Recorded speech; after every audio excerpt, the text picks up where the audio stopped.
بسم اللہ الرحمن الرحیم۔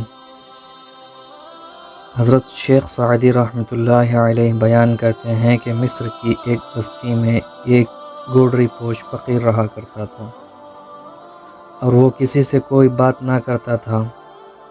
اس کی ایک خاموشی دیگر لوگوں کے لیے اس کی بزرگی کی دلیل بن گئی تھی، اور وہ لوگ اسے اللہ عز و جل کا نیک بندہ جان کر ہر وقت پروانوں کی طرح اس کے گرد منڈراتے رہتے تھے۔ اس شخص کی شامت اعمال دیکھے کہ ایک دن اس کے دل میں خیال آیا کہ یہ جو اتنی مخلوق میرے گرد جمع ہوتی ہے، سب میرے صاحب کمال ہونے کی وجہ سے ہیں، اور مجھے چاہیے کہ میں ان سب پر اپنے کمال ظاہر کروں۔ اگر میں اس طرح خاموش رہا تو یہ لوگ کیسے جان سکیں گے کہ میری کتنا عالی مرتبہ بزرگ ہوں۔ یہ خیال آتے ہی اس شخص نے اپنے خاموشی توڑ دی اور آنے والے عقیدت مندوں سے گفتگو کرنا شروع کر دی۔ اگر وہ واقعی میں صاحب کمال ہوتا تو اس کی حکمت و دانائی کے باتوں سے لوگوں کے دلوں میں اس کے لیے عقیدت زیادہ ہو جاتی، لیکن وہ جاہل تھا۔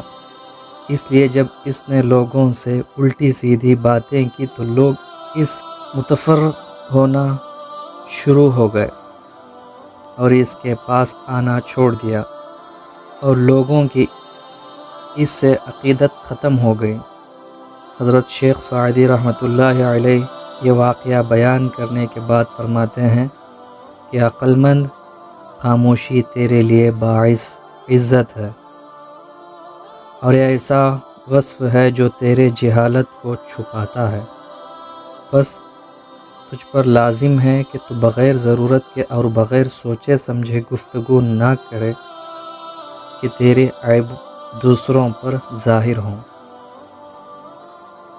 مقصود بیان۔ حضرت شیخ سعدی رحمۃ اللہ علیہ اس حکایت میں بیان کرتے ہیں کہ خاموشی بہت سے بھلائیوں کی جڑ اور داناؤں کا قول ہے کہ کم سونا، کم کھانا اور کم بولنا بہت سی برائیوں کو روکتا ہے، اور جو انسان کم گو ہوتا ہے اس کی زبان غیبت، چغلی خوری اور دیگر گمراہ کرنے والی باتوں سے محفوظ رہتی ہے۔ اللہ پاک ہمیں کہنے سننے سے زیادہ عمل کرنے کی توفیق عطا کرے، آمین۔